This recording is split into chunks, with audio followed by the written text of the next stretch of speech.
Hello everyone, welcome back on our channel GS bye Vinita ma'am. तो आज के इस वीडियो के अंदर हम इंडियन सॉइल के बारे में डिस्कस करने वाले हैं।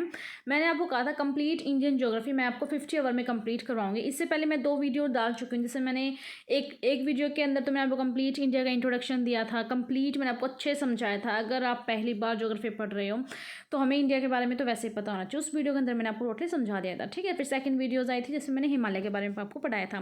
तो ये आपके चैप्टर 3 रहेगा जिसके अंदर हम इंडियन सॉइल के बारे में पढ़ने वाले हैं, ठीक है। तो ये वीडियो इस एक ही वीडियो के अंदर मैं कंप्लीट आपको इंडियन सॉइल कंप्लीट करवा दूंगी और साथ ही साथ ट्रिक से मैं आपको लर्न करवाने की कोशिश करूंगी। और अब तक के जितने एग्जाम में क्वेश्चन पूछे जा चुके हैं वो सारे मैं आपको बताऊंगी किस तरीके से क्वेश्चन पूछे जाते हैं। चैप्टर हमारे लिए इंपॉर्टेंट क्यों है? क्योंकि एक नया क्वेश्चन तो बनता ही है। ऐसे पूछ लेगा आपसे कि लाल मिट्टी का रंग लाल क्यों होता है, काली मिट्टी का काला क्यों होता है। पूछ लेगा कौन सी जो मिट्टी है जिसके अंदर जल धारण करने की क्षमता ज़्यादा होती है, या फिर पूछ लेगा कौन से स्टेट के अंदर कौन सी मिट्टी पाई जाती है, या फिर पूछ लेगा कौन सी फसल किस मिट्टी के अंदर उगाई जाती है, या फिर ईंटें किस मिट्टी की बनी हुई होती है ना। बहुत डिफरेंट टाइप की क्या होती है हमारे सामने मिट्टियाँ होती हैं, ठीक है। उनका अलग अलग यूजेज होता है। तो वो सारा इस वीडियो के अंदर हम पढ़ने वाले हैं। बहुत ही इंटरेस्टिंग वीडियो आपके लिए रहेगी। इंडियन ज्योग्राफी के पार्ट के वीडियो प्लेलिस्ट कंप्लीट जितने भी चैनल पर आपके सब्जेक्ट चल रहे हैं उन सबकी प्लेलिस्ट में आपको डिस्क्रिप्शन बॉक्स में मेंशन कर दूंगी। प्लीज़ आप उसको जरूर देखेगा, ठीक है। चलिए इस वीडियो की हम शुरुआत करते हैं। तो ये हमारी मिट्टी है जो हम देखते हैं खेतों में, जहाँ भी जाते हैं। बचपन में आप मिट्टी में खेले भी होंगे तो इस तरह की मिट्टियाँ होती हैं, अलग अलग कलर होते हैं उनके। वो सारा हम इसमें देखेंगे कि कौन सा कलर किस वजह से होता है। तो ये जो मैंने सीरीज स्टार्ट किया आपके सामने इंडियन ज्योग्राफी, आपके जितने भी एग्जाम है like KVS NTPC group D है आप, ठीक है, HSSC के एग्जाम है, हरियाणा में CT का एग्जाम है, या सेंट्रल के जितने एग्जाम है सबके लिए ज्योग्राफी तो सबके लिए सेम ही रहते हैं, कहीं अलग नहीं होती, ठीक है। तो ये सारा आपके लिए इंपॉर्टेंट पार्ट रहेगा। अभी तक आपने हमारे चैनल को सब्सक्राइब नहीं किया है GS बाय विनीता मैम को, प्लीज़ आप चैनल को सब्सक्राइब कीजिएगा। इस चैनल पर हम स्टैटिक जीके पढ़ेंगे, ज्योग्राफी पढ़ेंगे, वर्ल्ड ज्योग्राफी पढ़ेंगे, साइंस पढ़ेंगे हम, साथ ही साथ करंट अफेयर मैं आपको वीकली एंड मंथली प्रोवाइड करवाती हूँ। वो सारा हम इसके अंदर पढ़ने वाले हैं। तो देखिएगा, सबसे पहले हम देखते हैं कि एक्चुअल में मिट्टी होती क्या है, किन किन चीज़ों से मिट्टी बनकर होती है, ठीक है। अगर हम सोचें क्या हम लैब के अंदर मिट्टी बना सकते हैं, तो सोचना कभी क्या हम लैब के अंदर टेस्ट करके मिट्टी बना सकते हैं, तो मुझे कमेंट करके जरूर बताना कैसा पॉसिबल है या नहीं है। ओके, मृदा या मिट्टी जो क्या होती है, सबसे जो पृथ्वी हमारी है, जो हमारी पृथ्वी की सबसे जो ऊपर वाली परत होती है ना, वो हमारी मिट्टी होती है। मिट्टी का निर्माण किससे होता है? जो टूटी फूटी चट्टानें होती हैं, छोटे महीन कण, क्योंकि मिट्टी के अंदर बिल्कुल बारीक कण होते हैं ना, उनके अंदर खनिज हैं, जैविक पदार्थ है, बैक्टीरिया है।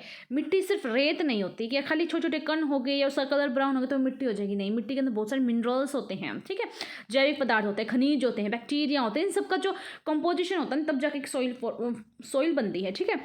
मिट्टी की बहुत सारी परतें होती हैं। सबसे ऊपरी जो परत होती है ना, छोटे मिट्टी के कण या गले हुए पौधे या जीवों के अवशेष होते हैं, ये इन सबसे मिलकर बनी होती है। यह परत फसलों की पैदावार के लिए बहुत ज़्यादा ज़रूरी होती है।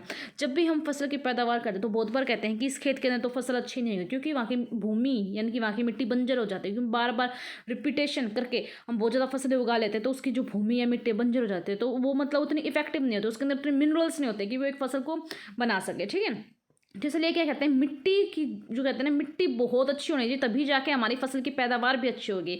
तो कहने का मतलब मिट्टी की जो ऊपरी वाली परत होती है ना, तो उसके अंदर क्या क्या होता है आपके सबसे ऊपरी परत के अंदर मिट्टी के कण होते हैं, गले हुए पौधे होते हैं, जीवों के अवशेष होते हैं, और यह परत फसलों की पैदावार के लिए बहुत ज़्यादा इंपॉर्टेंट होती है। और दूसरी जो परत होती है उसमें महीन कण जैसे चिकनी मिट्टी की होती है, यानी कि महीन कण होंगे वो भी चिकनी मिट्टी की होती हैं। और नीचे की विखंडित जो चट्टानें वो मिट्टी का मिश्रण होती है, यानी कि आखिरी परत में विखंडित सख्त चट्टानें होती हैं। कहने का मतलब है टोटल ओवरऑल बात यह है कि मिट्टी के ऊपर, पृथ्वी के ऊपर जो ऊपर की जो भारी परत होती है ना, ये हमारी मिट्टी की बनी होती है। मिट्टी के अंदर बहुत सारे मिनरल्स होते हैं जो आपके हेल्प करते हैं अच्छे से जो प्लांट ग्रो करने के लिए, ठीक है, फसलों की पैदावार अच्छी करने के लिए। अब देखो, कुछ सेंटीमीटर से लेकर जो मिट्टी है, हम कुछ सेंटीमीटर से लेकर 30 मीटर की गहरी हो सकती है, इतनी खुदाई कर सकते हैं, वहाँ पे आपको मिट्टी मिलेगी। कुछ सेंटीमीटर से लेकर 30 मीटर तक की गहरी हो सकती है आपकी मिट्टी। अब देखो, सबसे इंपॉर्टेंट है आपके लिए जलोढ़ मिट्टी, आपने कहीं ना कहीं जरूर सुनी, जिसे हम एलुवियल सॉइल कहते हैं, ठीक है। जो ये कि आपके जो गंगा यमुना वाले मैदान है, जो नदियाँ हैं, अपने साथ जो मिट्टी, जो कंकड़ पत्थर जो बहा कर लेके आती है ना, ठीक है, वो वहाँ से होती है आपकी जलोढ़ मिट्टी। सबसे ज़्यादा उपजाऊ भारत के अंदर आपकी जलोढ़ मिट्टी है, ठीक है। अब देखो क्यों है ये उपजाऊ, क्योंकि पोटेशियम से भरपूर है और कृषि के लिए बहुत ही ज़्यादा इंपॉर्टेंट है। इसमें किस किसी से कृषि की जाती है, धान की, गन्ने की, केले की, इन सब की फसल के लिए बहुत ज़्यादा उपयुक्त है। अब देखो यहाँ जैसे लगा लो, मैं आपके सामने बनाती हूँ, ये आपका गंगा है, ठीक है, साथ में यहाँ पे आपकी यमुना है। अब जहाँ भी नदियाँ होती हैं, जहाँ भी क्या करते हैं जलोढ़, क्योंकि जहाँ नदियाँ होंगी वहाँ जलोढ़ मिट्टी होगी, और जहाँ जलोढ़ मिट्टी होगी वहीं पर आसपास में क्या होगा, जनसंख्या ज़्यादा होगी, क्योंकि लोग भी तो वहीं रहेंगे ना जहाँ पे खेत या मिट्टी और जहाँ पे फसल अच्छी होगी, ठीक है। इसी वजह से ज़्यादा जो डेंस पॉपुलेशन है वो गंगा वाले डेल्टा के पास आसपास हैं, गंगा यमुना नदी जहाँ सारी हैं वो उन सब के आसपास हैं। और सबसे पूछा जाए सबसे उपजाऊ मिट्टी कौन सी होती है, जलोढ़ मिट्टी, आप याद रखना। इससे आगे आते हैं, ये इंट्रोडक्शन दे रही हूँ मैं आपको मिट्टियों का, आगे हम डिस्कस डिटेल में हम इसको पढ़ेंगे।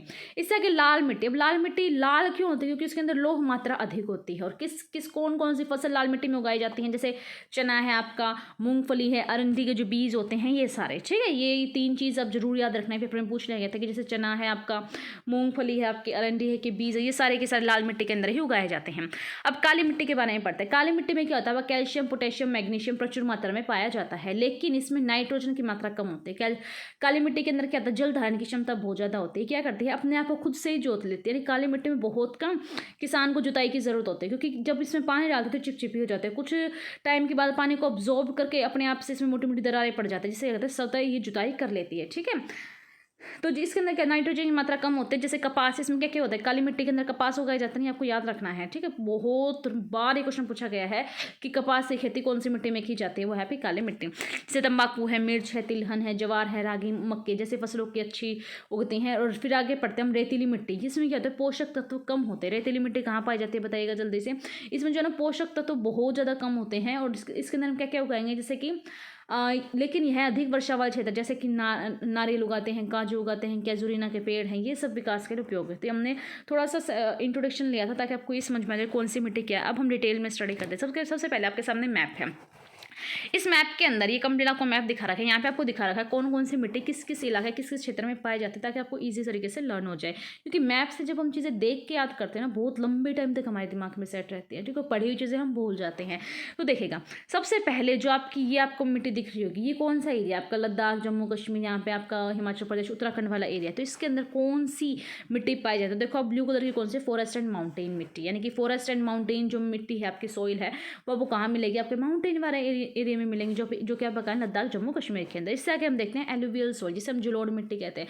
अब जलोढ़ मिट्टी कहाँ पाई जाएगी, यहाँ से आपके गंगोत्री ग्लेशियर से निकलती है ना गंगा नदी, यहाँ से आपकी उसकी सहायक नदी यमुना, और साथ में बहुत सारी नदियाँ हैं, वो सारी जाके फिर यहाँ पे कहाँ चली जाती हैं, वो यहाँ से कौन सी आती है, आपकी ब्रह्मपुत्र आती है। और यहाँ पे दोनों के दोनों मिलकर सुंदरबन डेल्टा मिलाकर कहाँ बंगाली खाड़ी में गिर जाते हैं। तो ये सारा का सारा एरिया जो आपको लाइट येलो कलर के पार्ट में दिख रहा है, ये सारा का सारा एलुवियल सॉइल है। क्योंकि ये नदियाँ अपने साथ बहाकर बहुत सारी मिट्टी लेके आती है और क्या करती है, इससे मैदान को उपजाऊ बनाते हैं। यहाँ पर हम बहुत अच्छे तरीके से फसल उगाते हैं, उसकी पैदावार भी अच्छी होती है। तो यहाँ इस एरिया के अंदर अगर आपने मैप मुझसे पढ़ रखा है, आपने देख रखा कौन सी स्टेट की लोकेशन का, तो बताने की मेरे को जरूरत नहीं है कि यहाँ पे कौन कौन से स्टेट आता है, कौन कौन से स्टेट के अंदर आपके एलुवियल सॉइल है, ठीक है।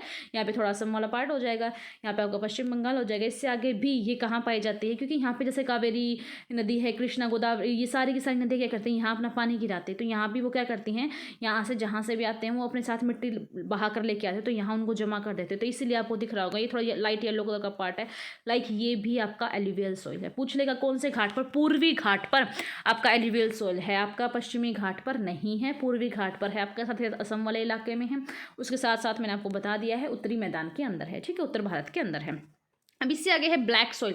ब्लैक सॉइल जो बीचों बीच जो इंडिया के बिल्कुल मिड वाला पार्ट है ना, यहाँ पर आपकी ब्लैक सॉइल मिलेगी। लाइक जैसे एमपी वाला इलाका है, आंध्र प्रदेश का इलाका, महाराष्ट्र का इलाका है, ये सारा का सारा इन सब में क्या मिलेगा, ब्लैक सॉइल मिलेगी। और इससे आगे जितना एरिया बच गया उस सब में रेड या येलो, ठीक है, जितना भी एरिया बच गया उस सब में रेड या येलो आपको क्या मिलेगी, मिट्टी मिलेगी। अब इससे बात आगे आती है लेटराइट मिट्टी कहाँ मिलेगी। लेटराइट मिट्टी मिलेगी आपको मोस्टली आपका पश्चिमी घाट पर, ठीक है। लेटराइट मिट्टी मिलेगी आपको पश्चिमी घाट पर, कांट झाट करके या नॉर्मल थोड़ी थोड़ी जगह पर मिल जाएगी, लेकिन मेनली आपको पश्चिमी घाट पर मिलेगी, ठीक है। इससे आगे एरिड बोलते हैं हम इसको, जो आपकी होती है रेगिस्तानी मिट्टी जिसे हम कहते हैं, डेजर्ट सॉइल भी हम जिसे कहते हैं, ये मिलेगी आपके राजस्थान वाले एरिया में, गुजरात के अंदर जैसे है रेगिस्तान वाले इलाके, इन सब में आपको एरिड मिट्टी मिलेगी। तो ये सारा मैंने आपको मेनली अभी बताया है कि मैप के अंदर कौन कौन से स्टेट के अंदर कौन कौन से मिट्टी पाई जाती है। फटाफट से हम डिटेल में इसको पढ़ते हैं। क्वेश्चन एक्चुअली में हमारे बनते कहाँ से, वो सारी चीज़ें हम पढ़ते हैं, ठीक है। अब इससे आगे भारत में मिट्टी के प्रकार कितने हैं, देखो बताती हूँ मैं, मेनली पहले 4 थे, अब कोई 6 कहता है, कोई 8, लेकिन अभी जो पूछा जाए कि ICAR के according, Indian council of agriculture research, ICAR के अकॉर्डिंग कितने हैं आपके, कितने भागों में उन्होंने मिट्टी को बांटा, 8 भागों में उन्होंने मिट्टी को बांटा है, ठीक है। ये सारा आप पढ़ लीजिएगा, ठीक है। ये मैंने आप सामने लगा, थोड़ा मैं अपनी स्क्रीन छोटी कर लूँ, देखो ये सारा का सारा आप पढ़ लीजिएगा, ठीक है। अब देखो इसके अंदर क्या है कि रॉयल कमीशन की कृषि पर रिपोर्ट के अनुसार यानी 16 जुलाई 1929 को स्थापित किया गया था। इनका पूछ लिया जाएगा हेडक्वार्टर का, इनका नई दिल्ली के अंदर इनका हेडक्वार्टर है। 8 कैटेगरीज के अंदर इन्होंने डिवाइड किया। कौन कौन सी कैटेगरीज हैं वो देखिएगा, मैं अपनी स्क्रीन यहाँ कर लेती हूँ। कैटेगरीज हैं आपकी लाल मिट्टी है, ब्लैक मिट्टी है, लेटराइट है, क्षारयुक्त जिसे हम सेलेन कहते हैं जिसके अंदर नमक की मात्रा बहुत ज़्यादा होती है, हल्की काली मिट्टी है, दलदली मिट्टी है, रेतीली है, कांप मिट्टी है, या फिर इसे हम जलोढ़ मिट्टी भी कहते हैं, ठीक है। इससे आगे वनों वाली मिट्टी जिसे हम फॉरेस्ट सॉइल भी कहते हैं, ठीक है। ये सारा का सारा हम इसमें देखते हैं। अब इससे आगे देखिएगा, अब एक एक करके फटाफट से हम डिस्कस करते हैं। सबसे पहले आपके सामने आते हैं जलोढ़ मिट्टी, ठीक है। जलोढ़ मिट्टी आप इसको याद हमेशा माइंड में सेट रखो, जलोढ़ मिट्टी को एक तो हम एलुवियल सॉइल कहते हैं, ठीक है। अब इससे आगे बात है कि जो भी नदियाँ अपने साथ, जैसे नदियाँ क्या करती हैं, किसी न किसी हिमालय से गिरती हैं, नदियाँ हिमालय से तीव्र गति से गिरती हैं, तो क्या करेंगी, जहाँ से भी नदियाँ जाती हैं अपने साथ कोई कंकड़ है, पत्थर है, कोई मिट्टी है, जहाँ की वो जो भी आपका मतलब वहाँ के जितनी भी चीज़ें उन सबको अपने साथ पानी के अंदर बहा कर लेकर, जहाँ उनकी स्पीड फास्ट रहती है तो वो सारा का सारा जो भी है उनके साथ बहकर आ जाता है, और जहाँ उनकी स्पीड स्लो होती है वहीं पर उन्हीं मैदानों में वो जितना भी मतलब लेके आते हैं वो सब वहीं छोड़ देते हैं। तो ये कहते हैं, इसे कहते हैं निक्षेपण के द्वारा बहा कर लाए गए जितने भी अवसाद होते हैं वो क्या करते हैं, जलोढ़ मिट्टी लेके आते हैं। इसी वजह से जो मैदान है, खेत हैं, वो उपजाऊ बनते हैं, तभी हम इन पर क्या करते हैं, फसल उगाते हैं। देखो ये आपको सामने दिख रहा है किस तरीके से नदियाँ जा रही हैं। जैसे लगा लो कि यहाँ पर है जितने भी कंकड़ पत्थर जो भी मिट्टी अपने साथ ही बहा कर ले जाएगी, ठीक है। फिर आगे जाकर जहाँ इनका पानी स्लो होगा वहाँ जाकर इसको छोड़ देगी, तो वहाँ के मैदान क्या हो जाएंगे, उपजाऊ हो जाएंगे।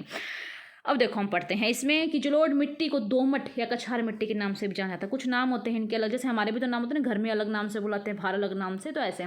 तो जलोढ़ मिट्टी को भी दोमट या कछार मिट्टी कहा जाता है। नदियों द्वारा लाई गई मिट्टी को जलोढ़ मिट्टी कहते हैं। यह मिट्टी हमारे देश के समस्त उत्तरी मैदान में पाई जाती है, जो मैंने आपको मैप में दिखा दिया था। प्रकृति से एक उपजाऊ मिट्टी, और उत्तरी भारत में जो जलोढ़ मिट्टी पाई जाती है 3 प्रकार की होते हैं। कहाँ से लाते हैं, सिंधु नदी लेके आते हैं, गंगा नदी और ब्रह्मपुत्र नदी, 3 लेके आती हैं, ठीक है। और ज़्यादातर अगर पूछा जाए इंडिया में सबसे ज़्यादा मिट्टी कौन सी है, कि इंडिया में सबसे ज़्यादा मिट्टी आपकी जलोढ़ मिट्टी, कितने परसेंटेज में, आपकी 43% में आपकी इंडिया के अंदर की आपकी जलोढ़ मिट्टी है, ठीक है। अब जलोढ़ मिट्टी भी 2 तरह की होती है, एक तो होती है खादर, एक होती है बांगर। अब देखो बहुत बार क्या होता है, नदियाँ अगर इस रास्ते से जा रही हैं, कुछ टाइम के बाद, काफ़ी साल के बाद वो क्या करती हैं, नदियाँ अपना मार्ग बदलती रहती है। इसी वजह से तो उन्हें शोक कहा जाता है ना, जैसे बिहार का शोक कहा जाता है, ऐसे, ठीक है। तो अब देखो नदियाँ इस टाइम से यहाँ से जा रही थी, तो यहाँ पर जितना भी वो बहा कर लेके वो सब कुछ इसने इस मैदान के अंदर छोड़ देंगे। कुछ टाइम के बाद इसने यहाँ से अपना रास्ता बदल लिया और यहाँ चले गए वो, ठीक है। अब यहाँ बहने लगे, अब वो क्या कर रहे हैं, करंट में यहाँ बह रही है, तो जो भी बाढ़ वगैरह आएगी तो उसका पानी भी किसको मिलेगा, इस नदी को मिलेगा, ठीक है। तो ये हो जाएगी खादर यानी न्यू, यानी कि बाढ़ भी जो है इसी इलाके में आ रही है, क्योंकि नदियाँ क्या करती हैं, अपना इलाका बदल लेती हैं, और जो पुरानी मिट्टी थी यानी कि जो मिट्टी डाल दी यानी वो पुरानी हो जाएगी, नई वाली वो यहाँ डालेगी, तो ये नई वाली खादर, पुरानी वाली बांगर, ऐसे याद रखो, ठीक है। तो नदी के आसपास बाढ़ क्षेत्र की जलोढ़ मिट्टी को खादर कहते हैं। आसपास नदियों के आसपास जो नई मिट्टी होती है, ठीक है, उसे हम खादर कहते हैं। और खादर मिट्टी हर साल बाढ़ के माध्यम से ही नहीं हो जाती है, ठीक है, बाढ़ के माध्यम से वो नहीं हो जाती। अब इससे आगे है कि नदी से दूर ऊंचे पुराने जलोढ़ को हम बांगर कहेंगे, ठीक है, जो पुरानी हो जाती है उसे हम बांगर कहेंगे। बांगर मिट्टी हर साल नई नहीं होती है, अतः खादर मिट्टी क्या करती है, हमेशा उपजाऊ होते हैं। खादर मिट्टी क्या हो जाएगी, आपकी उपजाऊ हो जाएगी।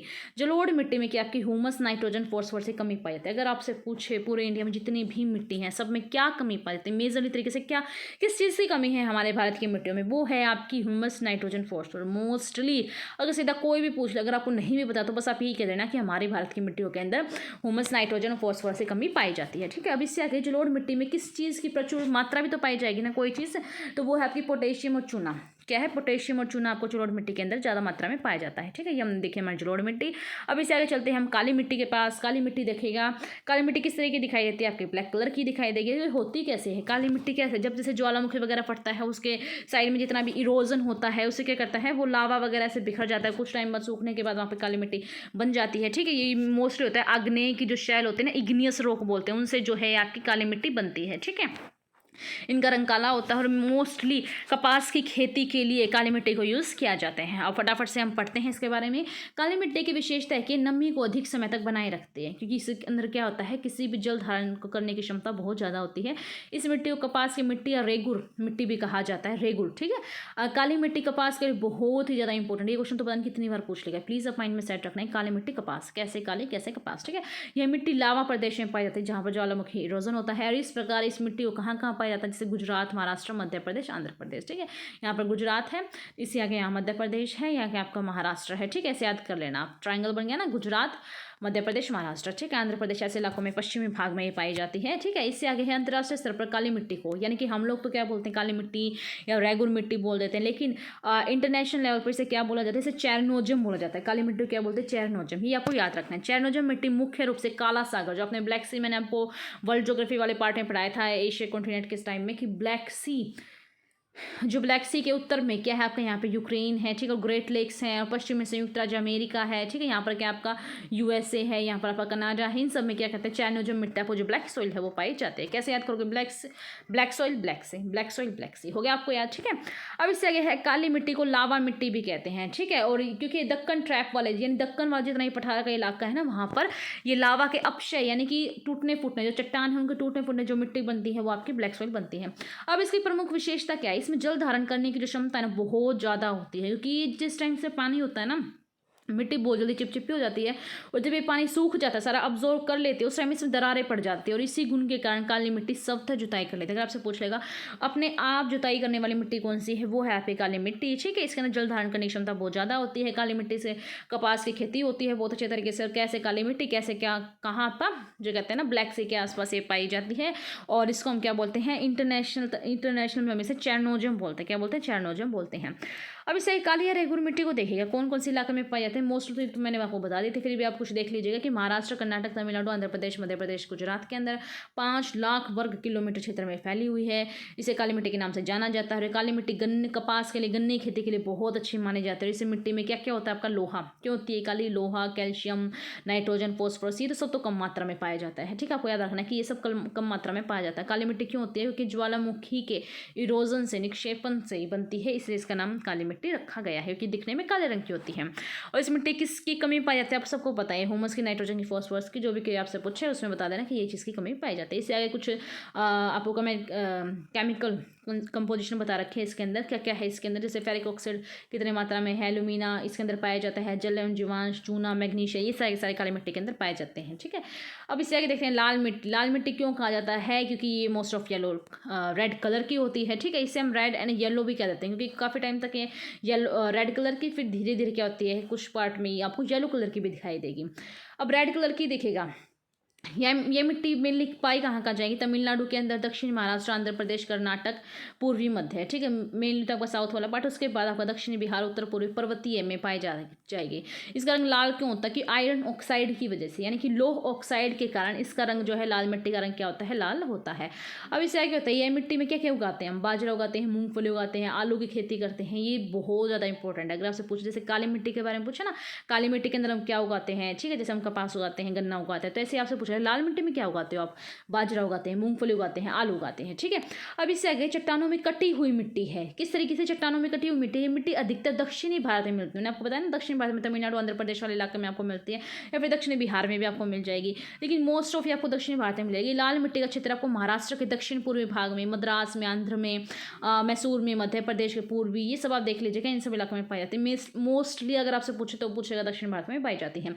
भारत में दूसरा सर्वाधिक 18% जो आपका लाल मिट्टी पाई जाती है। फर्स्ट नंबर पे कौन सी, जलोढ़ मिट्टी। सेकंड नंबर पे कौन सी आपकी लाल मिट्टी पाई जाती है। अब इससे आगे है कि लाल मिट्टी क्यों ऐसी होती है, बता दिया मैंने आपको, लोहे के ऑक्साइड के कारण ये लाल रंग की दिखाई देती है।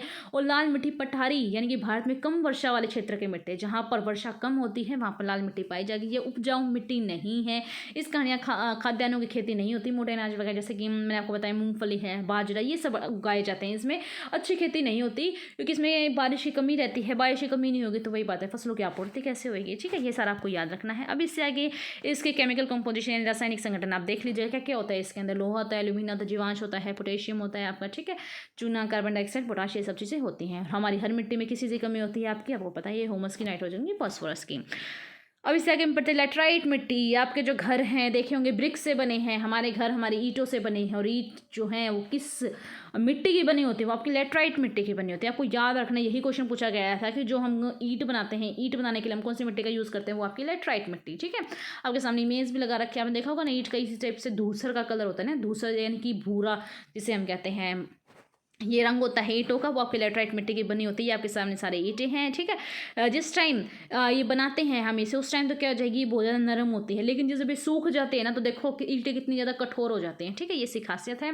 ये मिट्टी फिर पाई कहाँ जाएगी, या फिर केरल के पश्चिमी घाट में, जैसे ये है आपका ये वाला पश्चिमी घाट है यहाँ पर, या फिर उड़ीसा के तट पर, या पश्चिम बंगाल में जहाँ पर बहुत ज़्यादा भारी वर्षा होती है उन क्षेत्रों में पाई जाएगी। इसका निर्माण कैसे हुआ है, इसका निर्माण चूना या फिर सिलिका के निक्षालन से हुआ है, ठीक है। और इस मिट्टी की अम्लता अधिक है। कहने का मतलब है हमारे इंडिया जितनी भी मिट्टी हैं उनका जो pH है वैल्यू वो 6 से लेकर 7 के बीच में रहता है, यानी कि ना तो ज़्यादा एसिडिक होनी चाहिए, ठीक है, और ना ही ज़्यादा उनका जो pH वैल्यू बेस होना चाहिए। तो ये 6 से 7 के बीच में pH वैल्यू में ये लाइक करती हैं। लेकिन लेटराइट मिट्टी के अंदर क्या होता है, अम्लता ज़्यादा होती है, इस वजह से ही सिर्फ हम इसकी ईंटें ज़्यादा अच्छे तरीके से बना पाते हैं, लेकिन इसे हम कृषि के लिए उपयुक्त नहीं होते। कृषि करने के लिए हमें ना तो ज़्यादा एसिडिक चाहिए ना ही हमें ज़्यादा बेस चाहिए, ठीक है, ये आप ध्यान रखिएगा। लेकिन ये ज़्यादा एसिडिक है तो कृषि में हम इसको यूज़ नहीं करते हैं। अब इससे आया कि लैटराइट मिट्टी का निर्माण 2 परिस्थितियों में होता है। 200 सेंटीमीटर से अधिक वार्षिक वर्षा होनी चाहिए, अधिक गर्मी, या लैटराइट मिट्टी की उपजाऊ मिट्टी है इसलिए इसे खानदान ये क्या कहते हैं, लैटराइट मिट्टी की उपजाऊ मिट्टी है, ठीक है, थोड़ा मिसप्रिंट हो गया, इसको अब छोड़ेगा। ईंट बनाने के लिए सर्वाधिक उपयुक्त जो मिट्टी है वो आपकी लैटराइट मिट्टी, ईंट बनाने के लिए सर्वाधिक उपयुक्त जो है आपकी लैटराइट मिट्टी है। और जो आपकी लैटराइट मिट्टी इसके अंदर ह्यूमस, नाइट्रोजन, फॉस्फोरस और पोटाश की कमी जो कि हमारी हर मिट्टी में पाई जाती है। लोहे और एल्यूमिनियम के ऑक्साइड में प्रचुरता पाई जाती है, और लोहे के ऑक्साइड के कारण ही लैटराइट मिट्टी का भी रंग मतलब लाल सा या भूरा सा होता है, ठीक है। यहाँ पर क्या क्या उगाया जाता है, फिर फसलों का ज़्यादा अच्छे तरीके से नहीं उगाते तो हम क्या उगाते हैं, चाय उगाते हैं, कॉफ़ी है आपका, मसाला, काजू, चिनकुना, ये सारी चीज़ें हम उगाते हैं। ये मिट्टी ज़्यादा अम्लीय है तो खेती के लिए ज़्यादा इंपॉर्टेंट, यानी फसलों के लिए नहीं है तो हम चाय, कॉफ़ी, मसाला वगैरह इसमें उगाते हैं। तो या फिर सारा केमिकल कंपोजिशन का पढ़ लीजिएगा। इससे आगे आते हैं मरुस्थलीय मिट्टी। मरुस्थलीय कहाँ पाया जाएगा, जहाँ आपके मरुस्थल है, कहाँ, मोस्ट ऑफ आपके राजस्थान एंड गुजरात के एरिया में, ठीक है। हमें देखो ये आपको दिख रहा होगा किस तरीके से हमारे ऊँट है, हमारे रेगिस्तान के अंदर यहाँ आपकी मिट्टी है आपकी, ये क्या होता है, शुष्क होती है, क्योंकि इसके अंदर बारिश उतनी मात्रा में नहीं हो पाती, बारिश बहुत ही ज़्यादा कम होती है, तो सोचो फसलें भी कहाँ से उगेंगी, ठीक है। तो शुष्क तथा अर्धशुष्क क्षेत्र का इसका विस्तार कितना है, 1.42 लाख वर्ग किलोमीटर है। इस मिट्टी में बालू की मात्रा बहुत ज़्यादा होती है। क्या होता है, बालू की मात्रा बहुत ज़्यादा होती है। तो हम इसमें क्या क्या उगाएंगे, बाजरा, जवार की खेती होती है। मिट्टी राजस्थान के पश्चिमी भाग में इस तरफ के वाले इलाके में पाई जाती है। क्या उगाएंगे हम इसमें, बाजरा एवं जवार हम इसमें उगाएंगे। अब इससे आगे क्या है, इसके अंदर यह मिट्टी कहाँ पाई जाएगी आपको, कहाँ राजस्थान के थार क्षेत्र में है, पश्चिम पंजाब के दक्षिणी भाग में, राजस्थान के कुछ अन्य भागों में, गुजरात के कच्छ भाग में, या फिर अकेला थार मौसम में लगभग आपको इतने किलोमीटर आपको मिल जाएगी। अब इससे आगे इसका मिट्टी में खाद्यान्नों की खेती संभव नहीं है, क्योंकि यहाँ पे जब बारिश ही नहीं होगी तो खेती भी कैसे होगी, ठीक है। तो यहाँ पर मोस्ट ऑफ जवार यानी मोटे अनाज उगा लेते हैं, ज्वार, बाजरा, सरसों, मोटे अनाजों की खेती की जाती है। किसमें, आपकी मरुस्थलीय में से मोटे अनाज की खेती की जाती है। अब इससे आगे जंगल व पर्वतीय मिट्टी जो आपके जंगलों में आपने देखी होगी, इस तरीके से आसपास पेड़ होते हैं, ये आपने सीन कहीं ना कहीं जरूर देखा होगा मूवीज़ में। इस तरीके से पेड़ होंगे, बीच से कहीं ना कहीं पानी बह के जाएगा, यहाँ मोटे मोटे पत्थर होंगे, मिट्टी होएगी, ठीक है, ये सारा का सारा। तो जो जंगली मिट्टी होती है 3000 से 3100 मीटर ऊंचे कोनधारी वन कौन सा होता है, जैसे हम जो कोन टाइप की शेप के दिखाई देते हैं, ठीक है, वनों में पाई जाती है, ठीक है। पर्वतीय मिट्टी उथली गाद या दोमट प्रकार की होती है। कहाँ कहाँ पाई जाएगी आपको, केरल में, मणिपुर में, हिमाचल प्रदेश में, ठीक है, जहाँ आपके पर्वत पठार है वहाँ ये पाई जाएगी। अब इससे आगे लवणीय व क्षारीय मिट्टी, आपको नाम से ही पता चल गया होगा किस तरीके से इसमें दरार वगैरह ज़्यादा पड़ी, इसमें हम वैसे भी खेती नहीं कर पाते क्योंकि इसमें लवण की मात्रा बहुत ज़्यादा है। लवणीय यानी कि नमक, यानी कि इसमें लाइन बहुत ज़्यादा होता है। यानी कि मिट्टी कहाँ पाई जाएगी आपको, राजस्थान में, यूपी में, बिहार, महाराष्ट्र, तमिलनाडु, शुष्क क्षेत्रों में, ठीक है। इसके अंदर सोडियम व मैग्नीशियम की अधिकता के कारण, किसकी, हम खाना खाते हैं ना वो वाला नमक, यानी उसमें सोडियम होता है, ठीक है। NaCl की ज़्यादा अधिकतम मात्रा के कारण, कैल्शियम, पोटाश की अधिकता के कारण ये क्षारीय हो जाती है। और मैंने आपको क्या समझाया था कि जो pH स्केल है वो कितना होना चाहिए, इसका 6 to 7 होना चाहिए, ना तो ज़्यादा एसिडिक होना चाहिए ना ही ज़्यादा क्षारीय, ठीक है। जो सैलिन वाली मिट्टी थी उसके अंदर क्या था, आपका एसिड ज़्यादा था, और इसके अंदर क्या आपका क्षारीय ज़्यादा, तो इस वजह से ये हमारी मिट्टी खेती के लिए उपजाऊ नहीं है। इससे आगे हम पढ़ते हैं गिलगिली व दलदली मिट्टी। बस अप्रोक्सीमेट हमारी कंप्लीट होने ही वाली है, ठीक है। दलदली मिट्टी आपने देखी होगी किस तरीके से बहुत बार हम दलदल में फंस जाते हैं, हमारा पैर एक बार धंस गया तो धंस है, क्योंकि वो हमारा बाहर निकलने का नाम नहीं लेता, क्योंकि मिट्टी चिपचिपी गीली इतनी होती है कि दलदल के समान होती है, ठीक है, यानी एक बार फंस गए तो फंस ही गए, ठीक है।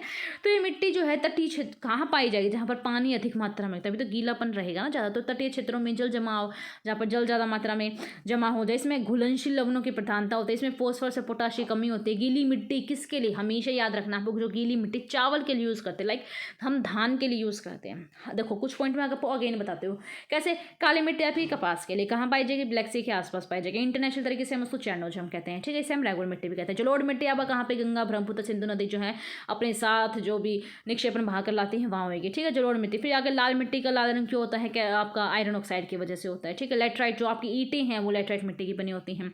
सैलाइन जो मिट्टी होती है ये आपकी खेती के लिए उपयुक्त नहीं है, क्योंकि उसके अंदर बहुत ज़्यादा क्या होता है, अम्लीय प्रवृत्ति होती है। और हमें पीएच स्केल कितना चाहिए मिट्टी को, चाहिए 6 से लेकर 7, ना ही ज़्यादा एसिडिक हो ना ज़्यादा आपका क्षारीय हो। ठीक है, इससे आगे हमने पढ़ी दलदली मिट्टी के अंदर क्या है, जब भी ज़्यादा पानी दलदल रहेगा, कहाँ रहेगा, जहाँ पर पानी वाले इलाकों में रहेगा। पानी कहाँ मिलेगा, तटीय प्रदेशों में मिलेगा। ठीक है, तो आपकी जो दलदल वाली मिट्टी है ये किसके लिए उपयुक्त रहेगी, आपकी धान के लिए, जैसे हम चावल कहते हैं, चावल के लिए हमेशा खेतों के अंदर पानी लबालब भरा हुआ होना चाहिए। ठीक है, और दलदली मिट्टी कृषि के लिए अनुपयुक्त होती है, यानी कि उपयुक्त नहीं होती है आपकी, लेकिन चावल इसी के अंदर आपकी दलदली मिट्टी में उगाए जाते हैं। ठीक है, अब इससे आगे आपके सामने मैप है, जो कि मैंने आपको स्टार्टिंग में मैप दिखा दिया था। सबसे ऊपर मैंने कौन सा बताया था आपको, जो पर्वतीय मिट्टी होती हैं ये बीच में ही दिख रहा है आपको, गंगा, यहाँ से आपका गंगा है आपका, यहाँ पर इस साइड जाके बंगाली खाड़ी में गिर जाएगी। यहाँ पे कौन सी आपकी जलोढ़ मिट्टी है, ये बीच वाला हिस्सा मैंने आपको बताया था। ये कौन सा आपका पर्पल कलर का ब्लैक सॉइल मैंने आपको बताया था, कौन से मध्य प्रदेश, महाराष्ट्र, आंध्र प्रदेश, इस वाले इलाके के अंदर सारा मैंने आपको बता दिया है। अब इससे आगे जो रेस्ट ऑफ द में पार्ट बच गए तो मैंने क्या बताया था, यहाँ पे आपकी रेड सॉइल हो जाएगी। ठीक है, इससे मैंने क्या बताया था, जो आपका साथ ही साथ जितनी अभी दक्षिण भारत की नदियाँ हैं, कावेरी है आपकी, ठीक है, कृष्णा है, अभी गोदावरी, ये सारे भी यहाँ पर अपना पानी गिराते हैं। तो ये भी यहाँ पर जो पूर्व तट पर क्या बनाती है, आपका जलोढ़ मैदान बनाते हैं। ठीक है, यहाँ पर आपको जलोढ़ मिट्टी पाई जाएगी। इससे आगे जो केरल वाले तट पर जो येलो कलर से दिखा रखा है, ये कौन सा, में लेटराइट, आपको याद रखना है किस टाइप से, तो इस टाइप से केरल वाले तट पर आपको दिख रहा है ना ये वाला। ठीक है, यहाँ पे क्या है आपकी लेटराइट मिट्टी है। ठीक है, इससे आगे जो रेड मिट्टी जो आपकी है ये कहाँ मिलेगी आपको, ये इस तरफ भी, यानी कि नॉर्थ ईस्ट वाले इलाके में पाई जाएगी। ये आपको दिख रहा है यहाँ पे थार का मरुस्थल है आपका, राजस्थान वाले इलाके में आपको क्या मिलेगी, आपकी रेतीली मिट्टी मिलेगी। ठीक है, जिसे हम एरिड सॉइल कहते हैं। ठीक है, ये सारे के सारे मैंने आपको इस वीडियो के अंदर कंप्लीट करवा दिया है। तो मैंने आपको क्या क्या करवाया है, इंडियन सॉइल कंप्लीट करवा दिया है। कोई डाउट रहे तो कमेंट करके मुझे बताना। वीडियो कैसी लगी मुझे जरूर कमेंट करना। इसी साथ ही मैं आपको एक बात और बता देती हूँ, इसी चैनल पर यानी कि GS बाय विनीता मैम के इस चैनल पर मैंने क्या कर रखा है, आपको बहुत सारा मैंने कोशिश कि जो बच्चे, अब आपने देखा होगा कि लॉकडाउन लग गया था, अभी भी प्रॉपर्ली तरीके से कोचिंग आपकी नहीं ओपन हुई है, तो घर बैठकर बच्चे पढ़ते हैं। तो मैं कोशिश करती हूँ बच्चों को कि जिस तरीके से मुझे प्रॉब्लम आई थी ना, वो बच्चों को फेस ना करनी पड़े। यानी कि मैं आपको कंप्लीट ज्योग्राफी करवाऊंगी, मैं आपको वर्ल्ड ज्योग्राफी करवाऊंगी, मैं आपको साइंस जो आपकी GS जनरल साइंस वो करवाऊंगी, साथ ही साथ मैं आपको स्ट्रैटेजी के समझाऊंगी। यानी GS में अभी इतनी अच्छे से पकड़ बना दो, जिसमें पॉलिटी भी आती है आपकी। ठीक है, करंट अफेयर में आपको मंथली या वीकली प्रोवाइड करूँगी, डेली पॉसिबल नहीं हो पाता तो मैं आपको वीकली या मंथली आपको प्रोवाइड करवाऊंगी।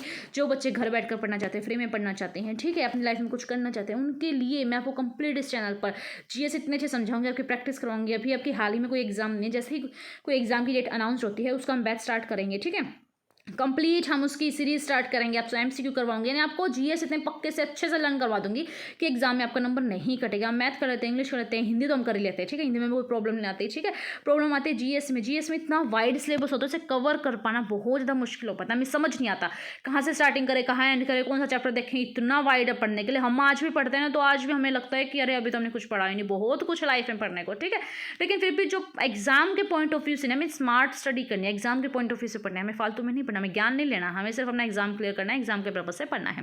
तो सारा इसी तरीके से मैं आपके सामने वीडियो लेके आते रहूँगी। आपको ये चैनल, आपको सारी वीडियोस कैसी लगी, ठीक है, हमारे चैनल को जरूर विजिट कीजिएगा, सब्सक्राइब कीजिएगा, फ्रेंड्स साथ शेयर कीजिएगा। चलिए मिलते हैं हम नेक्स्ट वीडियो में, तब तक के लिए नमस्कार।